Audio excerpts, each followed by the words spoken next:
우리 예배 가운데 하나님께서 우리 모두에게 말씀을 통해서 은혜를 베풀어 주시고 또 지혜를 주셔서 이 한 주간도 하나님과 함께 승리하는 삶을 반드시 이끄실 줄 믿습니다.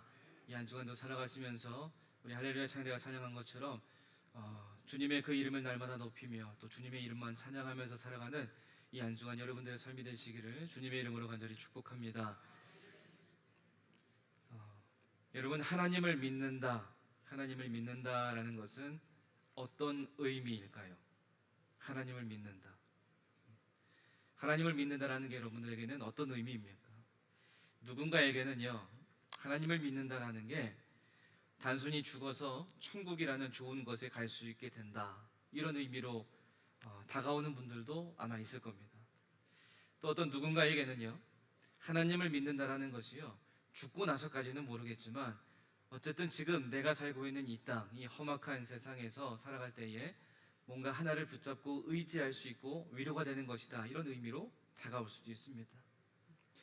어떤 누군가에게는요, 좋은 사람들을 만날 수 있는 기회, 또 누군가에게는 이제 결혼이나 사업의 수단, 자녀들이 잘 되게 하려고 부모님을 위해서, 그런 의미로 다가올 수도 있습니다.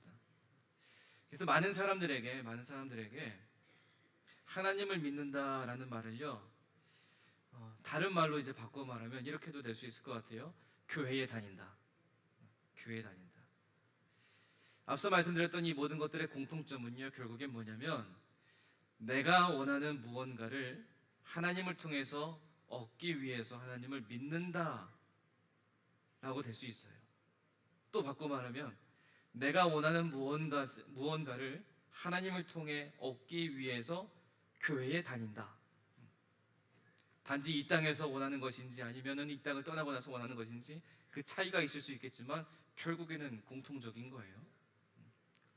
그런데 정말 하나님을 믿는다라는 게 이런 것일까? 하나님을 믿는다라는 게 이런 것일까? 하나님께서 원하시는 무언가를 우리가 하나님께 드리면 하나님은 또 우리가 원하는 무언가를 주시는 것, 이게 신앙생활이고 이게 예배일까? 한번 생각해 보는 겁니다. 그리고 하나님은 사람들과 언약을 맺으십니다. 구약의 말씀에도 보면 이스라엘 백성들과 언약을 맺으셨는데 우리와도 이러한 언약을 맺으시는데, 하나님께서 우리와 맺으시는 이 언약은요, 계약과는 다른 개념입니다. 계약이라는 것은 뭐냐? 우리가 잘 알고 있는 것처럼 계약은 이 계약의 두 당사자의 상호 합의라고 할 수 있습니다. 두 당사자가 상호 합의해서 결론 내어지는 것이 계약이거든요. 그러나 하나님의 언약은 그렇지가 않습니다. 하나님의 언약은요, 두 당사자 간의 상호 합의가 아니라 하나님께서 조건 없이 우리에게 사랑을 주시는 거예요. 조건 없이 우리에게 사랑을 주시면서 우리와 언약을 맺으시기 때문에 하나님의 언약은 사랑의 언약이 되는 겁니다. 마치 이게요, 어떠한 사랑이 될 수 있냐면, 어떠한 사랑의 언약이 될 수 있냐면 마치 결혼 서약을 하는 것처럼요, 기쁠 때나 슬플 때나 건강할 때나 병들었을 때나 나이가 들어도 죽음이 갈아놓기 전까지는 변함없이 사랑하겠다, 그렇게 약속하는 것처럼 하나님께서 우리에게 이 사랑의 약속을 주시는 게 하나님과 우리가 맺는 그러한 언약, 하나님과 우리가 이런 관계에 있는 거예요. 그래서 성경을 보면 하나님하고 우리와의 관계를요, 어떤 모습으로 많이 표현하냐면 신랑과 신부, 또 아버지와 자녀, 이러한 표현으로 우리에게 많이 말씀하시는 것을 볼 수가 있습니다. 그래서 하나님께서 우리에게 이러한 조건 없는 사랑을 주시기 위해서, 이러한 언약의 관계를 맺으시기 위해서 하나님께서요, 스스로를 낮추셔서 우리를 직접 찾아오셨고, 먼저 찾아와 주셨고, 우리에게 먼저 또 사랑을 주셨어요. 그리고 우리가 그 사랑에 화답하기를 하나님은 원하시는 거예요. 그래서 여러분, 우리가요, 하나님을 믿는 것은 단순히 내가 무엇을 하고 안 하고, 내가 무엇을 얻고 못 얻고의 문제가 아니라, 하나님을 믿는 것은요, 어떤 문제냐면 하나님을 사랑하는 것에 대한 문제예요. 하나님을 사랑하는 것. 오늘부터 우리가요, 몇 주간 우리의 일상에서, 우리의 삶 속에서 하나님을 믿는 것이 무엇인가, 하나님을 사랑하는 것이 무엇인가, 이걸 우리가 몇 주간 좀 살펴보려고 합니다. 여러분, 이것을 통해서 우리 모두가 이 몇 주간 하나님과 더욱더 친밀한 교제를 나누기를 간절히 소망합니다.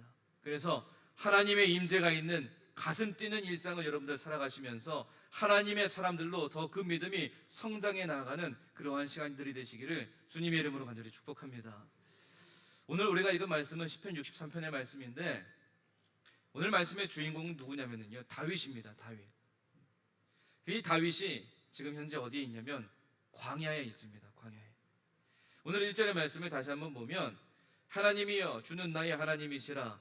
내가 간절히 주를 찾되 물이 없어 마르고 황폐한 땅에서 내 영혼이 주를 갈망하며 내 육체가 주를 앙모하나이다. 이렇게 고백합니다.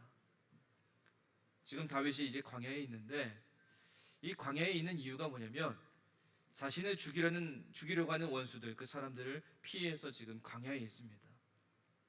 그래서 지금 그곳에 피해서 물이 없어서 마르고 황폐한 땅에 있는 그러한 상황이에요. 지금 그곳에 피해 있는 상황입니다. 자, 여러분, 우리가 지금 그러면 다윗이 한번 돼보는 거예요. 다윗의 입장이 돼보는 겁니다. 나를 죽이려고 하는 사람들을 피해서 광야에 도망쳤습니다. 그런데 그 광야에 갔는데, 광야라는 곳이 물도 없고 메말라 있고 황폐한 곳입니다. 마음이 어떨까요? 마음이 어떨까요? 우리가 살면서 우리의 일상에서요, 이렇게 다윗과 동일한 상황에 처할 일은 아마 없을 겁니다. 아마 없을 거예요. 근데 만약에 우리가 가정해 본다면, 상상해 본다면 마음이 어떻겠습니까? 마음이 얼마나 복잡할까요? 마음이 얼마나 심란하겠습니까? 이 복잡한 심경 속에서 다윗의 마음을 지배했던 게 무엇일까? 우리가 이런 상황에 처했을 때 우리의 마음을 지배하는 게 뭐가 되겠습니까? 두려움이 있을 수 있고요, 죽음이 있을 수 있고요, 불안과 염려, 공포, 많은 게 있을 수 있어요. 근데 지금 이 상황 속에서 다윗의 마음을 지배하고 있는 것은 무엇이냐? 다른 게 아니라요, 딱 하나입니다. 바로 하나님이에요. 하나님. 이러한 상황에도 그의 마음을 지배했던 건 하나님이에요. 그래서 이 메마른 땅에서 목마른 사람이 물을 간절히 찾는 것처럼 지금 광야에서 다윗이 누구를 찾고 있습니까? 하나님을 찾고 있어요. 네, 하나님을 찾고 있는데 오늘 말씀에 보면 어떻게 찾고 있느냐? 간절히 주님을 찾는다, 이렇게 고백합니다. 간절히. 이 말씀에 표현된 원래 단어의 의미를 보면은요, 어떤 단어하고 연관이 있냐면 새벽이라는 단어와 연관이 있습니다. 새벽. 여러분, 새벽이라는 시간은요, 모든 사람들이 그냥 편안하게 잠자고 싶어하는 시간이에요. 편안하게. 여러분, 우리가 하기 싫은 일이 있으면은요, 어떻게 하죠? 보통 일단 최대한 미뤄놓습니다. 그 어느 누구도 하기 싫은 일을 먼저 하는 사람은 아마 한 분도 안 계실 거예요. 최대한 뒤로 미뤄서 어떻게든 안 하려고 합니다. 하기 싫은 일들은. 그런데 하고 싶은 일은 어떻게 하세요? 최대한 빨리 하려고 하잖아요. 다른 거 다 제쳐두고 제일 먼저 하려고 하잖아요. 최대한.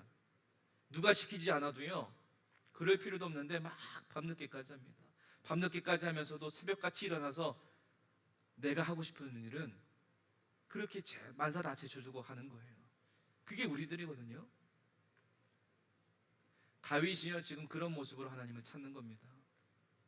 다윗이 일생에 다 제쳐두고 제일 하고 싶은 거, 지금 하나님을 찾고 싶은 그 마음으로 지금 하나님을 찾는 거예요. 그 표현이 간절히 주님을 찾는다, 그 표현입니다. 목마른 사람이 정말 물을 찾는 것처럼, 갈급해하는 것처럼 그 갈급한 마음으로 하나님을 지금 갈급해하고 있고요, 그리고 하나님을 앙모했다라고 고백합니다. 이 앙모하다라는 말은 어떤 의미냐면 너무나 간절해서요, 너무나 간절해서 눈이 어둡게 될 정도로 된다라는 의미예요. 다른 말로 표현하면, 여러분, 우리말에도요 이런 말이 있습니다. 어느 하나를 간절히 원할 때 그것에만 집중하고 거기만 계속 쳐다보면은요, 그 뭐라고 표현하죠?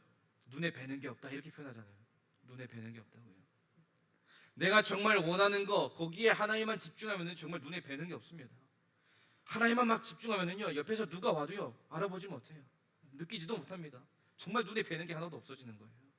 그렇게 몸이 힘들 정도로 하나님을 간절히 원한다, 그 표현을 지금 이 말씀에서 다윗이 고백하고 있는 거예요.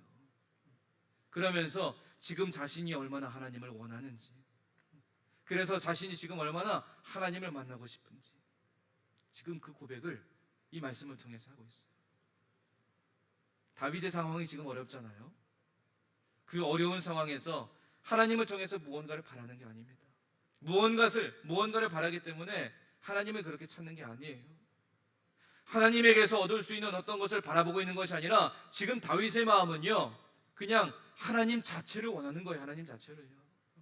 자기의 욕심에 따라서요, 이 상황을 어떻게든 해결해 주시겠지, 이 상황을 어떻게 피할 수 있게 뭔가를 주시겠지, 능력을 주시겠지, 기적을 베푸시겠지, 그걸 바라는 게 아니라 그냥 하나님 자체를 원하는, 그 하나님 자체를 만나고 싶어하는 그 마음, 그 간절함이 지금 다윗에게 있는 겁니다.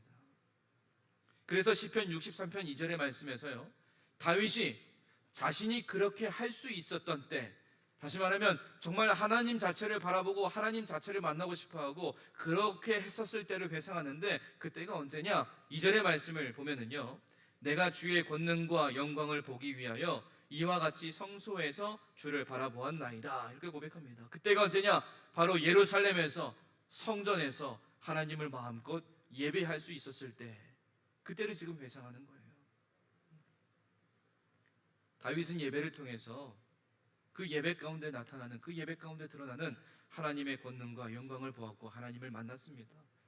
그 성전에서 하나님께 예배할 때 하나님을 느낀 거예요. 그리고 지금 광야에 있으면서 지금 다윗이 가장 간절히 바라고 원하고 있는 것이 무엇이냐? 바로 이겁니다. 그 성전에서 예배드리면서 하나님을 만났던 그 순간, 예배를 드리면서 하나님이 그를 만나 주셨던 그 순간, 그 은혜의 감격의 그 순간을 이 광야에서 지금 다윗이 간절히 원하고 있는 거예요. 여러분, 여기에서 우리가 잠시 우리의 예배를 좀 점검해 볼 필요가 있습니다. 우리가 오늘도 이렇게 예배드리러 나왔잖아요. 여러분이 예배를 통해서 무엇을 바라보고 계십니까? 여러분의 시선이 어디를 향하고 계십니까? 여러분의 시선이 하나님을 향해 있습니까? 아니면 내가 지금 예배에 나왔지만 그러나 나의 시선이 하나님을 향해 집중되어 있는 게 아니라 예배 가운데 일어나는 크고 작은 움직임들, 아니면 이 말씀을 통해서 이 말씀이 내 마음을 얼마나 잘 위로해 주는가, 여기에만 집중되어 있고 여기에 시선이 가 있습니까?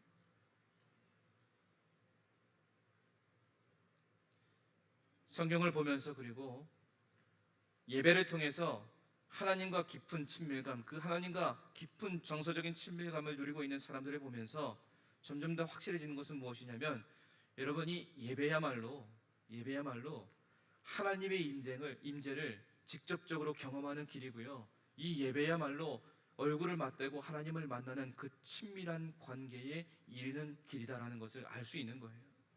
다윗은요, 지금 그 예배를 회상하고 있는 거예요. 그 예배 가운데 하나님을 향한 시선, 그래서 내가 하나님을 만났던 그 순간, 하나님과 깊은 친밀감, 그 은혜 안에 있었던 그 순간. 그래서 우리가 꼭 기억할 것은 뭐냐면, 우리가 하는 모든 것이 예배가 되어야 됩니다. 예배가 하나님을 드러내는 것이라면, 여러분, 우리는 무엇을 하든 우리의 삶 속에서도 하나님을 바라볼 수 있어야 돼요. 우리가 예배 가운데 나와서 이 시간에만 하나님께 우리의 시선을 집중하면서 이 시간에만 하나님을 찾는 게 아니라, 여러분, 이 시간에 이렇게 믿음으로 나아가고 믿음의 시선을 갖는 모습이 우리의 일상으로도 확장되어져 가야 된다는 거예요.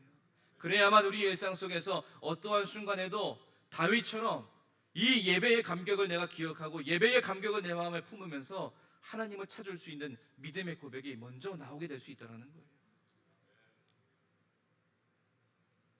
광야에서도 다윗은 하나님을 찾았습니다.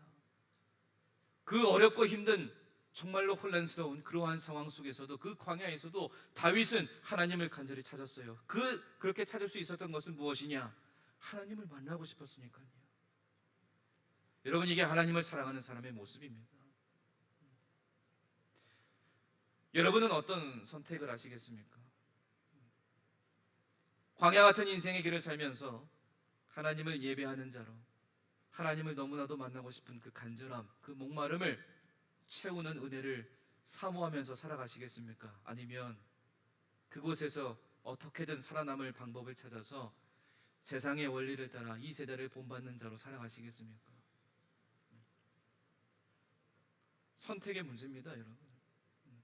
이 선택은요, 누가 해주는 게 아니라 내가 하는 겁니다. 우리가 오늘 예배 가운데 나오는 것도요, 우리의 발로 나왔잖아요. 우리가 세상으로 나아가서 하나님의 백성으로 산다 고백하지만 그것 또한 우리의 선택입니다.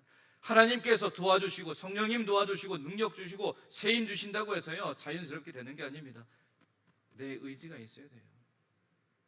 선택의 문제입니다. 우리 모두 우리의 일상에서 하나님을 만나기를 간절히 바라는 그 갈급함, 그 목마름이 여러분 우리에게도 있기를 간절히 소망합니다. 그래서 여러분 무엇을 바라보면서요 사는 그 욕심이 아니라 우리의 마음에 오직 하나님을 갈급해하고요 하나님을 앙모하는 자로 살아서 정말로 하나님의 그 사랑을 간절히 원하는 그 마음으로 우리의 일상을 살아가는 하나님의 백성들 되시기를 간절히 축복합니다. 그런데 대부분의 사람들은요 아마 이러한 어려운 상황에 처하면은 아마 이렇게 기도할 것 같아요. 오늘 말씀에도 보면 이렇게 다윗이 고백하죠. 내가 간절히 주를 찾되 물이 없어 마르고 황폐한 땅에서 이렇게 기도를 시작하면서요 아마 대부분의 사람들은 이렇게 이어서 기도할 것 같습니다. 주님, 내가 지금 목이 마르고 배가 고프니까 빨리 이 상황에서 좀 벗어나게 좀 해주세요. 주님, 내가 여기서 도저히 못 살겠습니다. 어떻게든 좀 해주세요. 주님, 언제까지 나를 이렇게 내버려 두실 작정이십니까? 주님, 내 기도는 듣고 계십니까? 도대체 뭘 하고 계십니까? 아마 이런 생각하지 않을까요? 영혼의 갈급함이 중요한 것은 압니다. 그렇지만 우리의 육체의 연약함과 그 무너짐 앞에서 그 부분부터 채워져야 되지 않겠는가? 이걸 먼저 생각할 수 있다는 거예요. 가정과 사업과 관계의 모든 문제들 앞에서 닥쳐있는 모든 문제들 거기에 골몰하지 그것을요 영적인 문제, 신앙의 문제, 믿음의 문제로 인식하지 않는 경우가 너무 많이 있다는 거예요.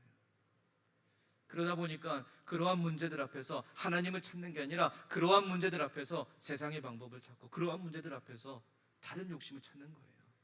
근데 다윗은 그렇지 않았습니다. 다윗은 달랐어요.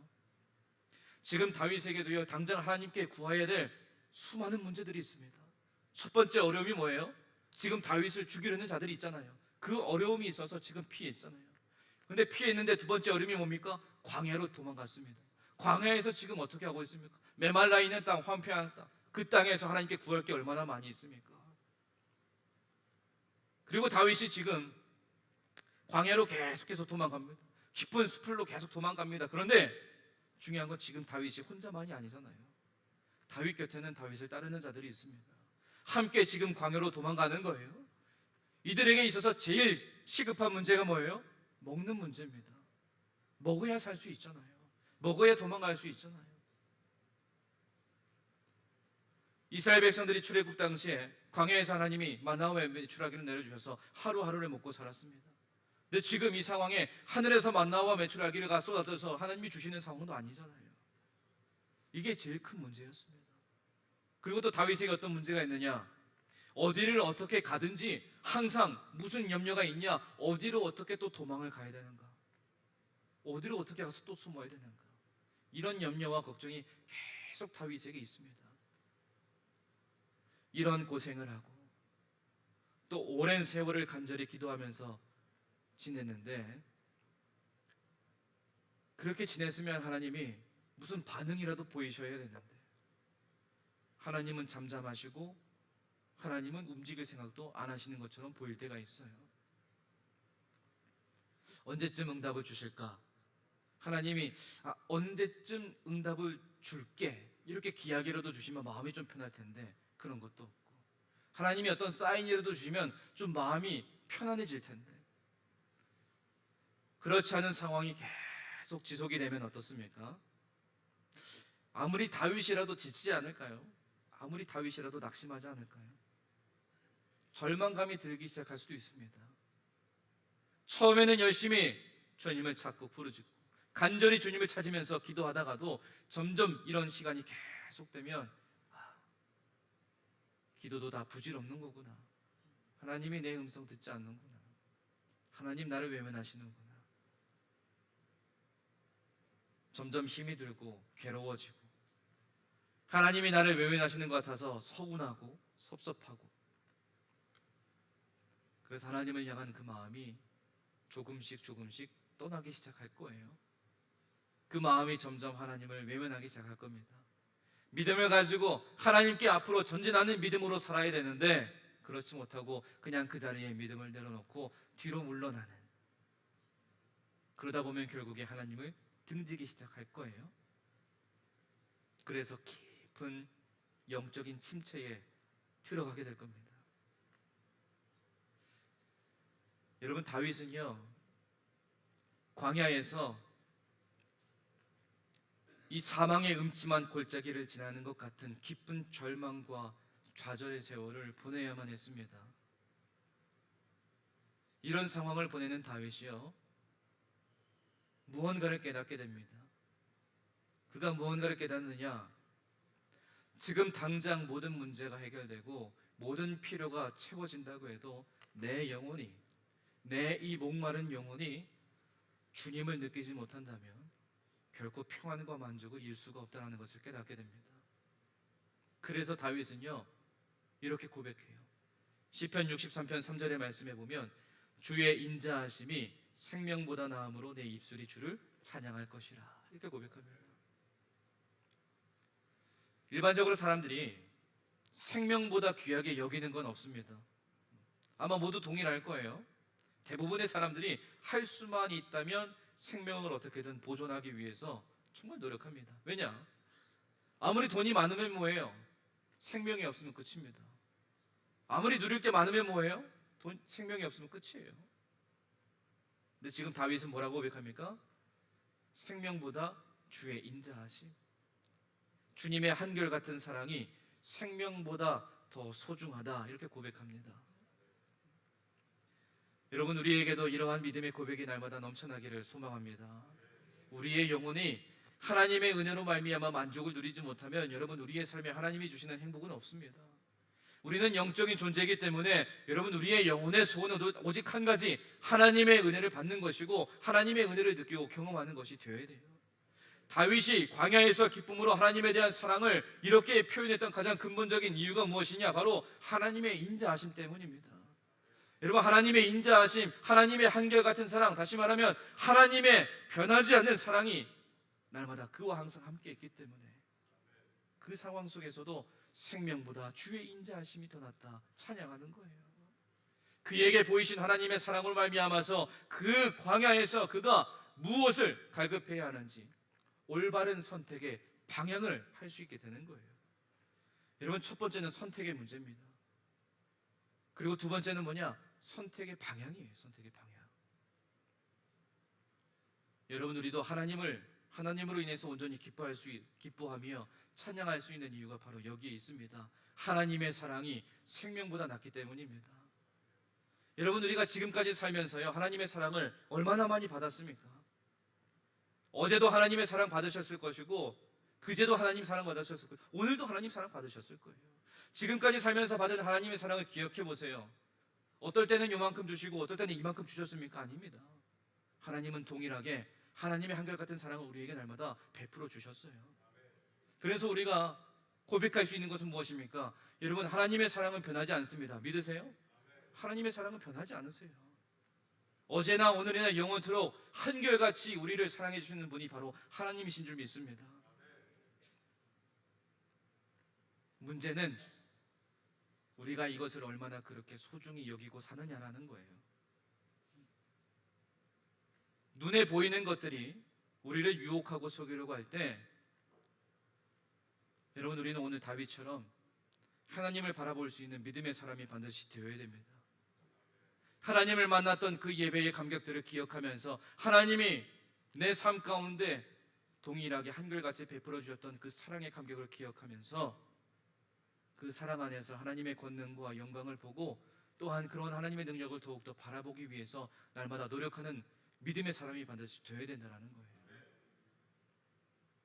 이것을 위해서 다윗이 깨달았던 일상에서 하나님을 찾는 그 의미, 그 예배를 통해서 기억하는 하나님의 사랑과 하나님을 향한 감사가 우리 모두에게도 동일하게 있어야 된다는 거예요. 여러분, 다윗은 그의 모든 삶을 예배로 살았습니다. 오늘 말씀만 보아도 알아요. 예배를 드렸을 때의 그 감격이 그의 삶으로 지금 계속해서 이어지고 있어요. 다시 말하면 그의 삶 자체도 예배로 살았던 그의 삶의 모습이에요. 그래서 계속해서 하나님이 어떤 분이신가를 계속 기억하고 하나님의 사랑, 하나님이 주신 그 사랑의 감격, 이것을 계속해서 삶 속에서 묵상하면서 사는 다윗의 삶의 모습이었습니다. 그래서 삶의 현실적인 그 갈급한 상황에서도 자신의 생명보다 지금 하나님의 인자하심을 찬양할 수 있는 믿음이 나오는 거예요. 우리의 일상이, 여러분 우리 모두의 일상이 이와 같은 믿음으로 날마다 감사하는 마음으로 살아가는 우리 모두가 되기를 소망합니다. 그래서 언제나 나를 사랑하시고 여러분 우리에게 날마다 가까이 다가오시는 하나님께 믿음으로 반응하며 믿음으로 고백하며 사는 하나님의 자녀들이 반드시 되어야 될 줄 믿습니다. 그럴 때 여러분 우리는 하나님을 더욱더 사랑하게 되는 것이고, 그럴 때 더욱더 하나님을 찾을 수 있고 온전한 기쁨으로 하나님을 찬양할 수 있는 삶의 모습이 되는 거예요. 여러분 우리 모두는 하나님을 믿는 백성들입니다. 서두에서 여러분들에게 질문을 드렸죠. 하나님을 믿는다는 게 무슨 의미냐? 하나님을 믿는다는 것은 오늘 이 다윗의 고백을 통해서 알 수 있는 것처럼 하나님을 사랑한다라는 의미가 됩니다. 하나님을 사랑해서 하나님을 찾고, 하나님을 사랑해서 하나님으로 말미암아 기뻐하고, 하나님을 사랑해서 하나님을 가까이 따르는 삶. 그래서 생명보다 하나님의 인자하심을 찬양하는 것, 여러분 이것이 바로 하나님을 믿는 거예요. 우리가 교회에 모이고 찬양을 하고 말씀을 듣고 교제를 하고 봉사를 하고 이 모든 것들의 동력이 바로 이러한 하나님의 사랑입니다. 우리가 더욱더 거룩한 삶을 살려고 하고 우리의 삶 속에서 어떻게든 복음을 붙잡고 살려고 하는 그 이유도 바로 하나님의 사랑 때문이에요. 다윗이 고백한 것처럼 생명보다 나은 주님의 그 인자하심, 반대로 말하면 이 사랑과 관계없이 살고 이 사랑과 관계없이 하는 모든 일들은요 그냥 종교적인 회개에 불과하다라는 거예요.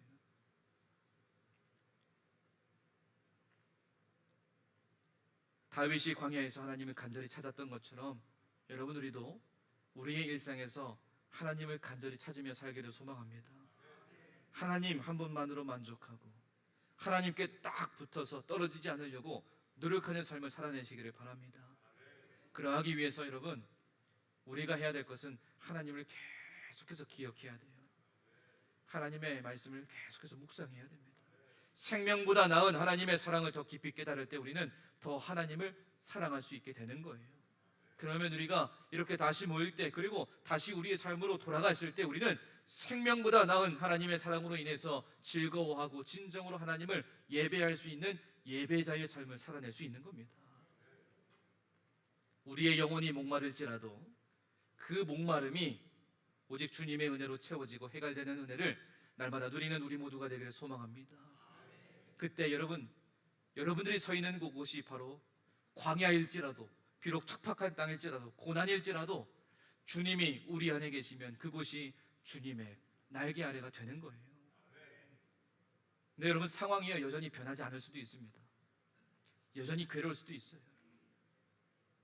그러나 하나님께서 나를 지키신다, 하나님께서 나를 보호하신다, 하나님께서 반드시 내 원수들을 심판하신다. 다윗이 이러한 강한 확신과 믿음이 있었기 때문에 담대하게 나아갈 수 있었던 것처럼 여러분 우리도 이러한 믿음으로, 우리의 인생에 가장 필요한 것은 오직 하나님 한 분밖에 없습니다. 이 믿음으로 담대히 살아가는 우리 모두가 되기를 소망합니다. 우리의 영혼이 하나님의 품 안에서 안식하며 위로를 얻을 수만 있다면 여러분 우리는 어떤 고난도 어떤 어려움도 참을 수 있고요, 견딜 수 있고 인내할 수 있고 이겨낼 수 있고 얼마든지 기다릴 수 있고 능히 순종할 수 있고, 그리고 결국에는 반드시 이겨 승리하게 될 줄 믿습니다. 날마다 하나님으로부터 오는 힘과 능력을 늘 누리시면서, 그래서 여러분 우리 모두 다윗과 같은 심정으로 하나님을 향해 날마다 기도하는, 그래서 진정한 예배자로 하나님과 친밀한 그 예배의 은총을 날마다 누리며 살아갈 수 있는 하나님의 백성들 되시기를 간절히 소망합니다. 우리의 가정에, 우리의 사업에, 우리의 삶의 관계에, 재정에, 무엇보다 우리의 심령에 오직 하나님이 필요함을 고백하면서 그 간절함과 갈급함으로 채워주실 하나님을 날마다 바라보며 사시기를 간절히 소망합니다. 그래서 하나님이 우리의 삶에 오셔서 여러분들의 목마름에, 여러분들의 그 목마른 영혼을 채워주실 때 하나님의 임재를 놓치지 마시고 여러분들의 삶에 놀라운 일들을 일으키시는 하나님의 그 능력과 하나님의 사랑 안에서 날마다 주님과 함께 승리하는 여러분들의 삶이 되시기를 주님의 이름으로 간절히 축원합니다. 함께 기도하겠습니다. 언제나 우리와 함께 하시는 사랑의 하나님, 오늘 우리의 영혼이 오직 하나님의 사랑을 갈망하며 살기를 소망합니다. 그리하여 우리의 인생이 달라지고 하나님의 임재를 날마다 경험하기를 소망하오니 우리의 영혼을 충족시키시는 깊고 친밀한 하나님과의 그 교제 속에 살도록 인도하여 주시옵소서. 우리를 부르시는 주님의 음성에 응답하여 우리를 지으신 주님 앞에 무릎을 꿇고 경배하며 오직 주님 한 분만으로 만족해하는 찬양의 소리가 우리의 삶의 예배로 이어질 수 있도록 이 한 주간도 늘 우리와 함께 동행하여 주시옵소서. 예수님의 이름으로 기도드립니다. 아멘.